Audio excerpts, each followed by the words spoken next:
Good morning, everybody. Today, I wanted to take a chance to talk about two of the revamped Epic Destinies, Fury of the Wild and Unyielding Sentinel.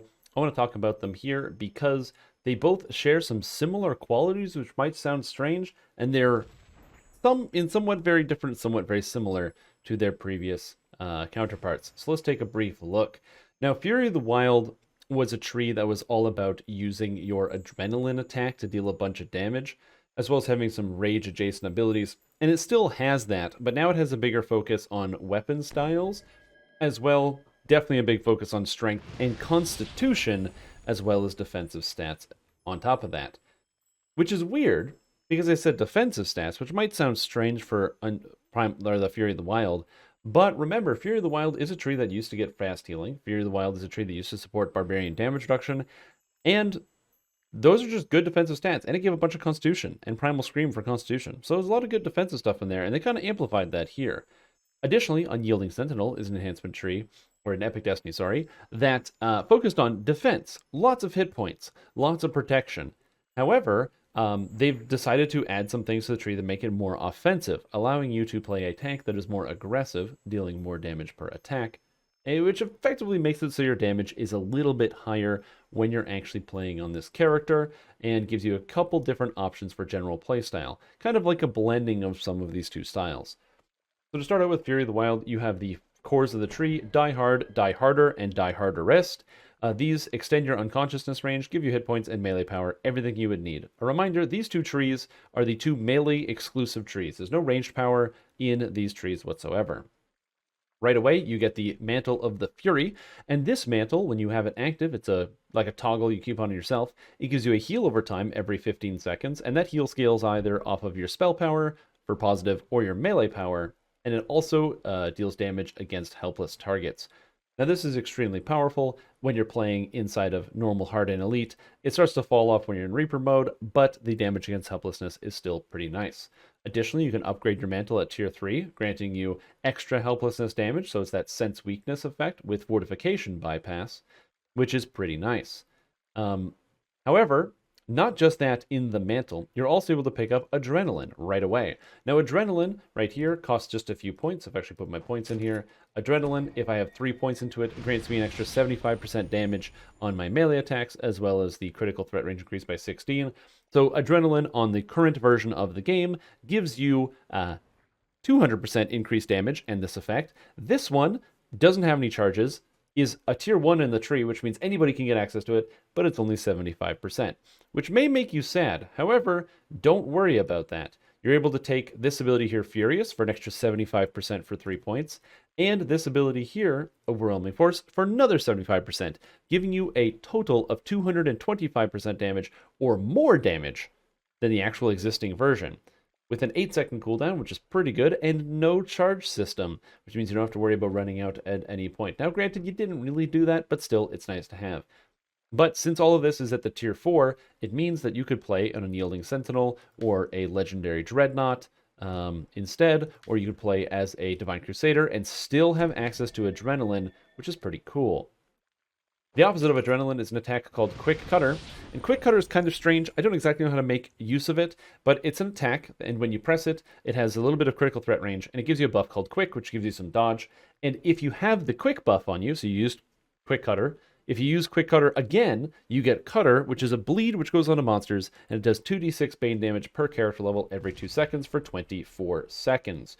So, since that's 24 seconds, that is 12 hits of this, and that is also, at character level 30, 60 d6s of Bane damage on 12 seconds. 12 times 6 is 480 d6s?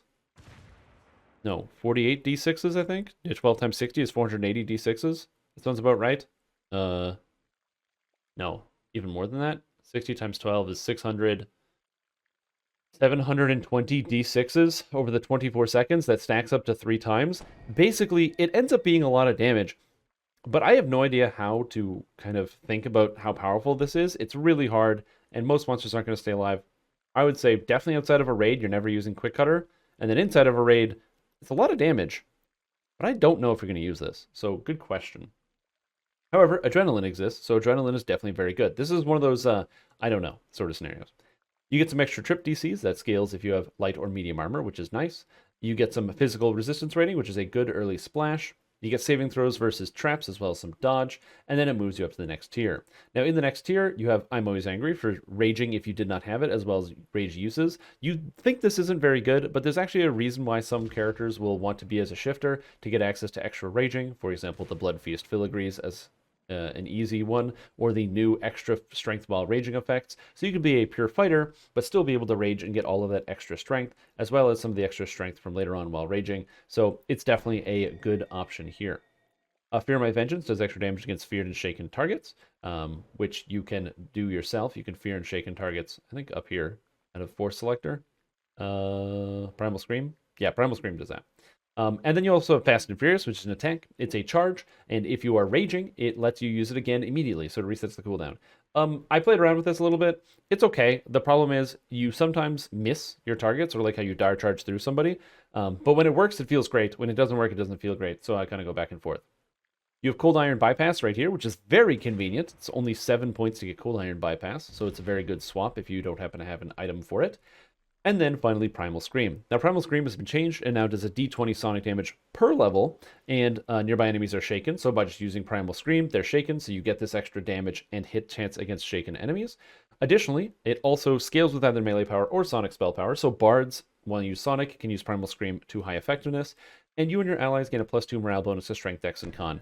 Now, this is lower. However, it's important to note that there's an ability up here called Voice of the Fury. It doubles the damage and the stats of your Primal Scream, so it's +4 strength, dex, and con, which is very strong. Obviously, one less strength and con, but now it's adding dex, which is just like a nice break-even point.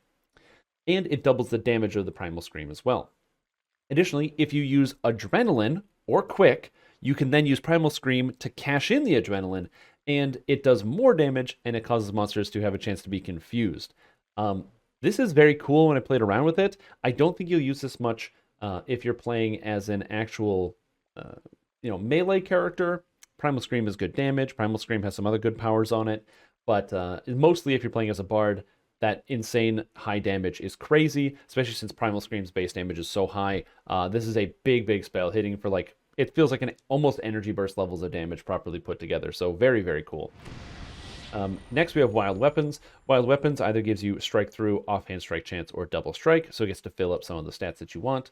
Eternal Rage, so if you're not raging and you're out of rage charges, you can gain rage charges when you hit a foe. Some people have asked questions as to why you would ever want this, and one of the reasons is you have this ability right here called Unquenchable Rage, which makes it so that after you rage, you reduce all damage you take by 15%, and you get the effects of a heal applied to yourself scaling with melee power.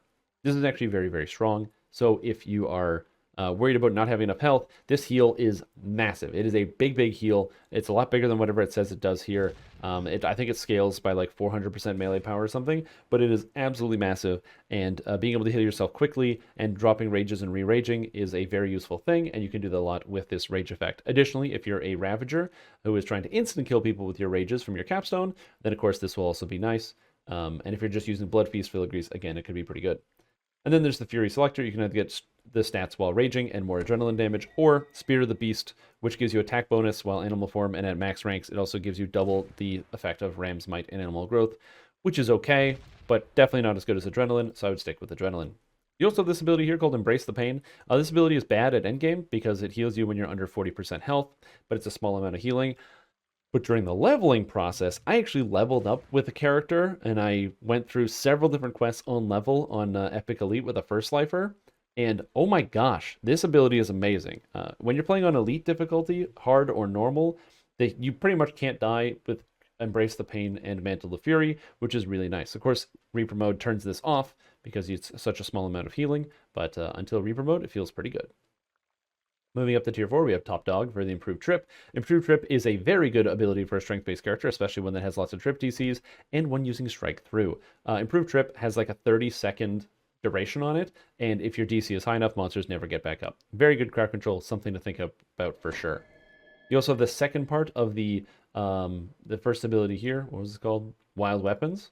And you have to take the same one, so you've got Wade Through, so you get more double strike, more offhand strike chance, or more strike through.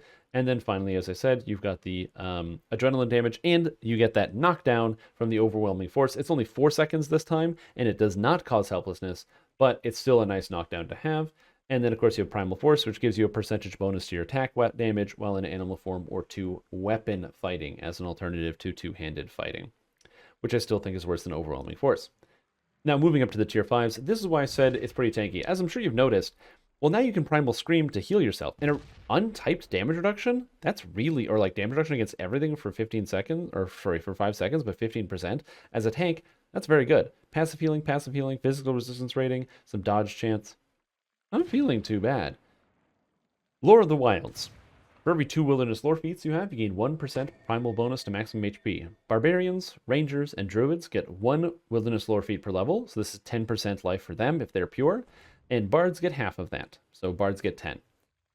Very strong, that's a lot of hit points. Additionally, Scarred by Chaos, 50 hit points and 100, or not 100, 10 physical resistance rating, doubled if you have Harbinger of Chaos for 100 hit points and 20 physical resistance rating. Very good.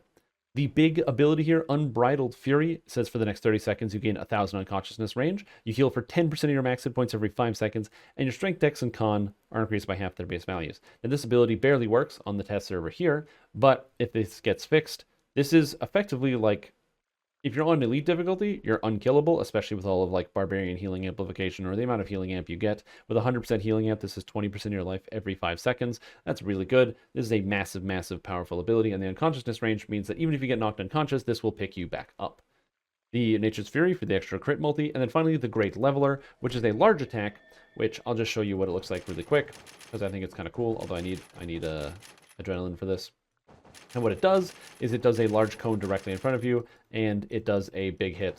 And this is, oh my god, multi-selectors. It does a massive hit, and the hit actually scales based on whether you have used adrenaline with it or not. So it actually does a ton of damage. It's a huge bonus to your W, so it's plus, I think, 6 W and 16 critical threat range. So just like adrenaline, it basically always crits. And when you throw it out, I need a weapon here. I think I have to be dual wielding. Anyway, when I throw it out, wrong weapon type? Huh? Why wrong weapon type? What's wrong with my weapon type? I don't need a two-hander, do I? I don't deserve to rest while there are yet foes on the field. Okay. I apparently need a two-hander. I have a club. Oh, I have Eldritch Blasting. That's why I can't do it. Anyway, I'm an idiot. So when you press this button, your character does a slam, and it does this kind of line here. I think this is going to get cleaned up, but overall it's pretty clear visually what it's supposed to be doing. However, if you actually apply adrenaline to this ability, it increases the range at which you can use it at. So, as you can see here, because there's a bunch of monsters in a line here, the Great Leveler only reaches to about here, but if I activate adrenaline, I can suddenly Great Leveler, and then I can hit this entire line here, so it's got a big amount of area of effect. So again, something interesting to consider. You know, it has that extra area of effect ability, plus it's plus 16 critical threat range. So if you're a great axe user, this is always going to crit every time you use it, which is cool. Plus that knockdown lasts for a really long time. So again, something to consider, and very powerful tree in general. Now this contrasts nicely with the Unyielding Sentinel tree. Now Unyielding Sentinel has a lot of defense, but remember, because you can splash from one tree into the next, you can combine it however you want. Want to go Fury of the Wild a bit, get some of this Primal Scream stuff and pick up some damage along the way. Maybe you want to go into Grandmaster of Flowers and pick up some of these resistance and absorption effects along the way here. These are also good options. Or, who knows, maybe you want to go into Legendary Dreadnought and grab some crowd control from Momentum Swing. But that being said, let's take a look at Unyielding Sentinel here. Unyielding Sentinel. So Unyielding Sentinel, each of the cores, you have Stand Against the Tide, which gives you hit points, spell points, and melee power. Then you have Stand Against the Tide, which gives, or I guess they're all called Stand Against the Tide. Second core gives you a ward against curses, so you absorb 1 curse every minute and 10% less evil damage. This is great for raiding, saves you on potions, that sort of thing, so be able to use stuff. Important note, as of this patch, you can now use potions while moving. Every class in the entire game can use potions while moving, and it's no longer just an alchemist thing, which means no more dry firing on potions during raids. Big, big improvement on the game. But less evil damage is great for pretty much all raids, and also important note, Reapers deal evil damage, so less Reaper damage. And then finally, immune to most Swords of Knockdown while wearing a shield, a very good effect. Most tanks should have this, but in case you don't, you will have it. Along the tier 1, you've got Spot, Listen, and Intimidate, which is very useful for your character. You gotta have some Intimidate in here, it's kinda nice. Divine Energy Resistance, this is not essential for tanking, it's just a good little tidbit of an ability, so it's, you know, can't complain too much. We have attack and defend, which is +3 to hit if you have all 3 points, and triple if you're using combat expertise. This is for somebody who wants to be a more active tanking role, somebody who's actually hitting more often. Again, if you're playing a tank who is going to be tripping or stunning. And, oh, did I say the Great Leveler? Yeah, this one scales off of Con. That's kind of interesting. Oh, did I say out of Legendary Dreadnought, Dire Charge? That scales off of Con too. Interesting. So if you're able to generate enough hit chance, you can actually do something with the tank, which is kind of cool here.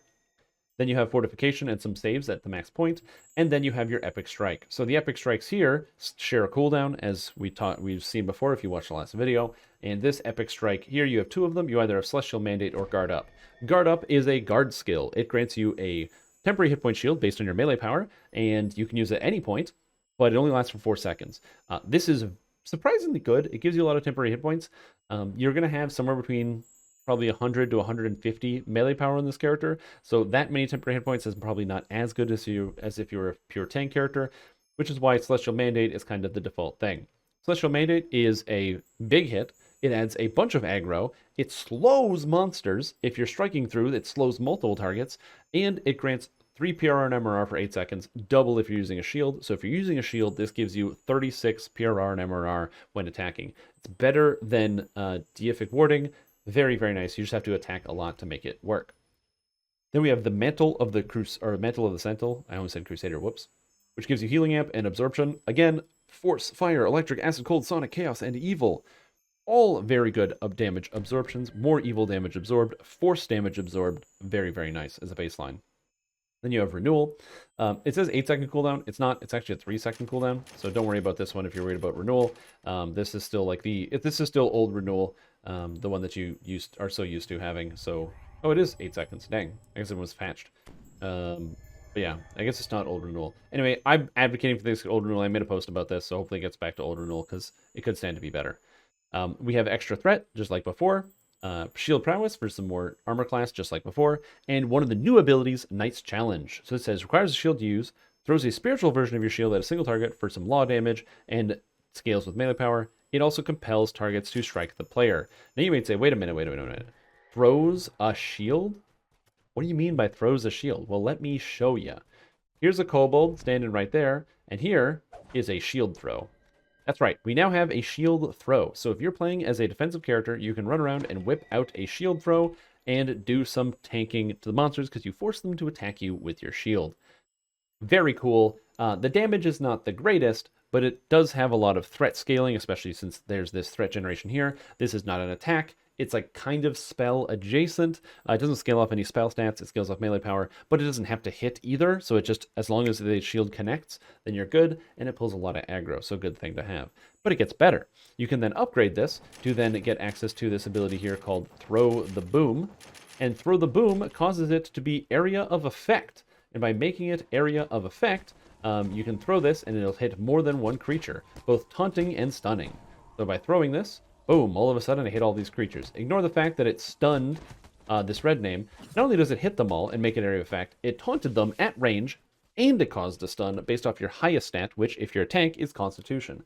A ranged taunt stun is very, very useful. Monsters coming in from the side, shield throw. You have a lot of different options. Consider this one. This is going to be one of my new favorite abilities, and I can't wait to press this way more often because it's pretty sick. They're still cleaning up the visual on this one, but still, very powerful ability. Into the Fray is very thematic. When you strike a foe in melee, you gain a bunch of damage, PR and MRR, for 5 seconds, and then it won't occur again until you're out of combat. So you have to get out of combat and then go back into combat. I think the out of combat should be 5 seconds, not 10. It's a little long, but overall, I think its ability is very thematic and fits what it's supposed to do. Spark Life gives you Death Block. You might not think this is important because Death Ward blocks pretty much everything, but Death Ward does not stop Prismatic Ray, so you need a Death Block for that, although that might get fixed. Rule of Law, which is while you are using your Destiny Mantle, this causes the any attacks you deal to have a chance to put out a big pulse of law damage, dealing damage to nearby enemies. I've advocated for this to be an untyped amount of damage, just because law is resisted by many targets. But the benefit of this is that since you can go out there and hit monsters, again, it's generating that AoE threat. It's not designed to deal a bunch of damage. It's just designed to pull in more threat to the tank, allow you to tank everything, especially constructs and other things that normally you can't intimidate. Legendary Shield Mastery is just Legendary Shield Mastery, great ability, and you will definitely want to use this if you're using a shield. And then you have Hands of the Sentinel. So this gives you Lay on Hands. However, it says your Lay on Hands uses your Charisma or your Con, and it uses your total character level instead of Paladin level, which means if you're playing as a pure fighter, you can grab this Lay on Hands, and now you have access to Lay on Hands. And it scales off of your Constitution. So if you have like 140 Constitution, your Lay on Hands is all of a sudden healing you for a huge amount. Now you might say to yourself, okay, that's kind of neat, except I don't have Lay on Hands. I do actually. I now have Lay on Hands. You might say, okay, well I don't have Lay on Hands. I can't really use this ability. This kind of sucks for me because, you know, I'm a fighter. I don't really have a lot of uses. Well, here's the thing. First, the amount of heals can be pretty substantial depending on how many points you have. Obviously, I don't have a lot of healing amp, and this is scaling off of my charisma without any items on. Let me just load up my charisma, make it a little higher here, and now I'm healing for, 1400, so my entire health bar. It's not too bad. However, it gets even better when you consider that we can now take Endless Vigil, which increases your Lay on Hands usages and gives you a Lay on Hands cooldown. So this gives you 5 Lay on Hands for any character in the game, even more if you're a paladin. But you also get Light in the Dark, which using Lay on Hands is now an area of effect. Now why this is important is because now that I have Light in the Dark, I can go stand next to somebody, so I can find some people over here, and now when I heal myself with Lay on Hands, boom, it's not just me, game lag, it's also everyone around me. Almost instantaneous, and boom, everyone gets healed right away. Very good instant save. You have a bunch of people that are dying, taking damage. It gives you the option to do that. Is every tank going to use this? Well, it depends on where you're looking. Low-level tanks, people that are running anything from Elite difficulty all the way up to Reaper 5-ish, pretty much everybody can make use of this. Having a way to snap save a healer, snap save somebody else, even save yourself, because you'll have a lot of healing amplification, could be very, very useful with this ability. For the higher end tanks, moving upwards through R10s and into the high Reaper rating, it gets a little bit more difficult because you need to focus on some more defensive stats. However, a great option for people who want to pick it up in a pinch. So even if with just the 5 Lay on Hands, I still have quite a lot. And if you're an actual paladin who has like 16 or 17 of these, go for it. It's amazing. Armor class is armor class, and that's pretty good. We talked about the stun. Divine Bulwark gives physical resistance rating, and if you have Bulwark and Defense, you get 10. Bulwark Defense is a bad feat. This would make it a slightly better feat, which means Bulwark and Defense would give 4 armor class, 2 saves, and 5 physical resistance rating. Is that worth it? If you have nothing else to take, and pretty much that alone. And then the best defense, blocking a melee attack grants plus 4 damage, hit and crit damage for 12 seconds. The best defense is interesting. I just think it's not good enough. I think best defense should have at least double the value. No one is blocking unless they're a tank. No one is taking this for DPS. You would never take this for DPS. So I would say double the stats on it to make it a lot more exciting. So that way if you press the button, make it be like 3, 6, and 9 hits, damage, and crit for each point. So, 1 point is 3, 2 points is 6, and 9. Because this is nice to have, but again, it's something you're never going to have on anybody that isn't a tank, and so you just want to have this here. Or at the very least, just add it to the hit chance so you can hit better as a tank. Moving up to the tier 5s, as I said, we got the Light in the Dark. Next, we have Deific Resilience. Don't have Deific Warding the feat? Guess what? You do now. And if you already have Deific Warding, that's 5% quality hit points. I've seen some people get stressed about this and saying they already have quality hit points in their build. But remember, because this is now an option and something you can technically take, you don't necessarily have to go into Falconry for this, and you can reclaim 12 points back into your build. And maybe you want to use that somewhere else. Or maybe you just want to take Deific Warding and you can get this for free, because that's a lot of stats. Something to consider, and it's a very versatile ability. Over here, we have Resurrection. Not entirely sure why this is still here, but hey, as a tank, it can't hurt to be able to resurrect somebody very quickly in combat, picking people back up. Strength of Vitality is 10% insight bonus to maximum hit points, but double if you're in the Sentinel, which is the hit point bonus you had before. And then finally, this ability, Reborn in the Light. That's right, Reborn in the Light, which used to be the Exalted Angel exclusive ability, is now instead of Exalted Angel, it is Unyielding Sentinel. That's right. If you die as the tank, don't worry, you're back up, 50% incorporeality, extra light healing and a melee power, full health, and you're able to just get back in there, do a bit of damage, retaunt everything, maybe get some health and some spells back up. And the melee and light healing spell power also affects this Lay on Hand, so it's a good synergy right there. So very cool. All in all, this is a much more active tree. It encourages you to constantly attack, get in the face of monsters, deal some damage, and be more aggressive with it. Additionally, since there are effects that are stuns that scale off of all of your stats, as opposed to just a couple of them, as I said, like at our Legendary Dreadnought, how you have this momentum swing for a stun based off of your strength, con, dex, whatever it is. You can have lots of con and use this. Similarly with Fury of the Wild, if you wanted, you could actually use Adrenaline and go for the Overwhelming Force for the knockdown. For some crowd control, you could even pick up Improved Trip. There's a lot of interesting options, and we're going to get more as things go on. Heck, you could even just go into Primal Avatar and pick up a bunch of the healing effects. There's a lot of good options, and I'm not sure what the best is, but in my opinion, I think these trees do a great job of showcasing what you can do with the tank. Am I a bear or a barbarian? I'm probably leaning more towards Fury of the Wild, getting some of the flat health, the percentage health, and a lot of this extra damage, so it can be a more oppressive visual force on the battlefield. Or am I playing as a kind of shield-using tank? So I'm talking to a paladin, a fighter, maybe an artificer, cleric. I want to have some more of that defense, still be able to aggro stuff, but also I want to be active. I want to be meleeing. I want to be doing stuff. I want to be playing the video game. That's where Unyielding Sentinel comes in. Plus, it's got the shield throw, and that's just cool. Anyways, this is my analysis of Fury of the Wild and Unyielding Sentinel. I'm really excited for both these trees. I've actually playtested Fury of the Wild. I didn't really playtest Sentinel that much, mostly because it's very buggy, because they're still working through some of the stuff in the background, and also I don't really play tanks, although this tree makes me want to play one because it looks like it's a lot of fun. But Fury of the Wild, I did get a chance to play. I played with it through the leveling process and at endgame. So I played a bit 20 to 26, and then also at 30. It is very strong. Very, very, very strong. The damage in here is extremely good. There's a couple of abilities that don't work. Like I said, Unbridled Fury kind of doesn't work.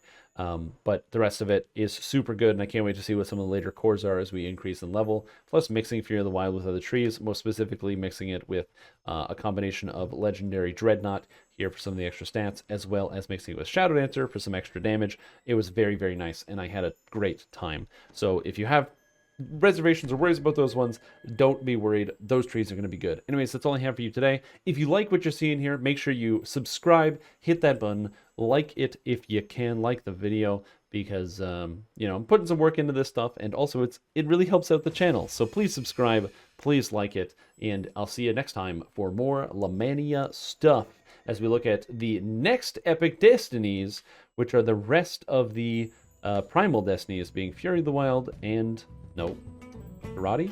And Primal Avatar. I totally prepared this at a time. Thanks for watching. Goodbye.